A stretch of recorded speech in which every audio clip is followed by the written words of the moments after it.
Well, good news for fans of flag football, baseball, cricket, lacrosse, and squash. These sports will be included in the Los Angeles 2028 Olympics. IOC President Thomas Bach said the choice is in line with American sports culture. What's happening to my voice? I'm losing it. I got you. It will showcase American sports to the world while bringing international sports to the United States. So how do we feel about these additions, Kate? No, Kate. On your behalf?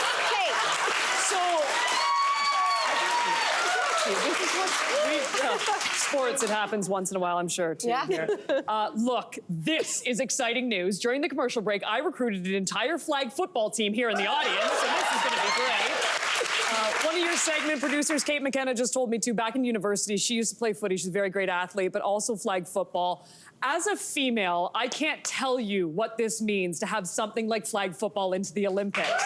There are so many incredible young women in our country who play so many different unique sports, and football is one of those ones where you think, okay, girls don't play it, right? There's hitting, there's tackling, there's a lot of brutality to it. Flag football, though, is one of the most beautiful things you've seen live. The athleticism, they dart, they grab the flag. Sorry, I could go on forever about this. I am slightly fired up because I think it grows a game at the grassroots level in our country, and it's so imperatively important to growth, especially of females. So well done, Olympics. Well done. I gotta ask a question, though. The question is, do you think it will live beyond the Los Angeles Games? And I say this because the next Olympics 2024 Summer Games are happening in Paris. And one of the sports there that's happening for the first time is breakdancing.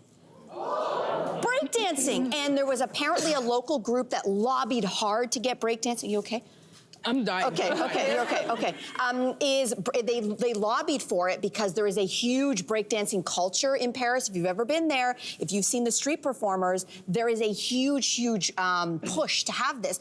But many people have said it's kind of performative. It's like Paris wants to seem like the hip, cool, multicultural games, but nobody in their right mind believes it's going to live past the Paris Games, which is sad. So flag football is great. When the next games are in who knows where, will they be there?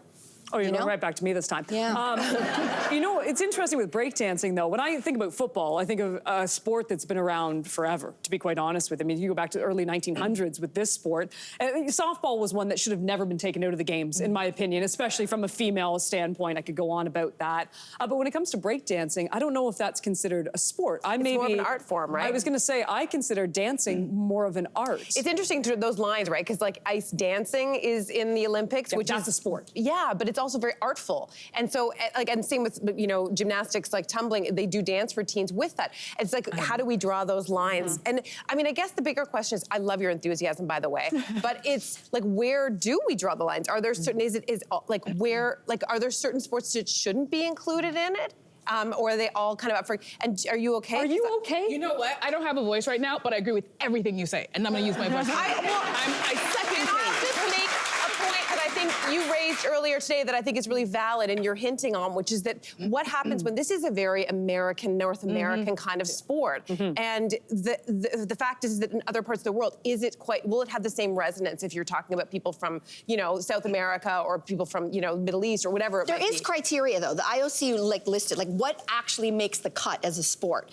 And it says how much value the sport would add to the Olympic legacy, how long the sport has existed, how popular the sport is in the host country, how much it would cost to broadcast the events, and numerous other factors. So, for example, there's a cap on how many athletes they can fit.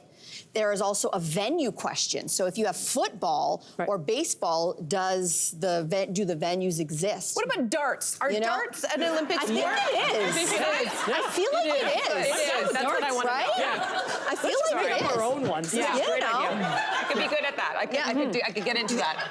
Oh my gosh, guys, breaking news. Cynthia Loyst might actually be an athlete one day. I knew it. Darts. Darts. My future's in darts. I know. Kate, we love when you're here because that's where we get to find out all the amazing things that you're up to. You've got your hand in so many pots at one time. You're, of course, hosting the Toronto Raptors broadcasts on TSN, which is where we love to see you. And regular coverage of the season. It actually begins Friday, October the 27th. They'll be facing off against the Chicago Bulls as well. What do you think the team has in store for us this season? You know, this is going to be a unique season for the Raptors. Let's tell it like it is, shall we? We lost the All-Star point guard in Fred VanVleet. You have a guy like Dennis Schroeder coming in, a new coach. And I just think, what is this team going to look like right now? So you lost Freddie, you got a new point guard, Pascal Siakam's on an expiring contract as well. I don't know. I think it might be a building year for the Raptors, in my opinion, but I also think that the expectations are a little bit low. Scotty Barnes coming into another season, so sometimes teams like this can surprise you. Oh. So I say watch out. Okay, you like a surprise. That's right. You like a surprise. All right, that's not all you're doing. You also have your charity called Her Mark, dedicated to empowering the next generation of female leaders. We love that. And you're teaming up with Shania Twain. No big deal. No big deal. No big deal. Excuse me. All right. Tell us all about this. What is this? What's going on? Okay, so Shania has a really amazing charity called Shania Kids Can, and they basically help youth in our country that are struggling economically and socially. So she does that at that level. And if you know Shania's backstory too, growing up in Timmins, Ontario, this is near and dear to her heart. On the flip side, our charity is called Her Mark, and we like to empower the next generation of female leaders. So we do summits. We were granted a charity status now from the CRA. We do summits now across Canada. We are running one in Saskatoon on November the 8th. We have 300 girls from across the province coming in to meet and learn from some of their Olympic heroes, which is one of our favorite things to do.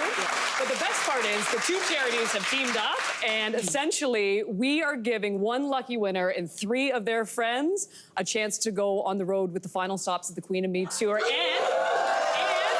And you're gonna hang with Shania Twain backstage, no big deal. It is winshania.com.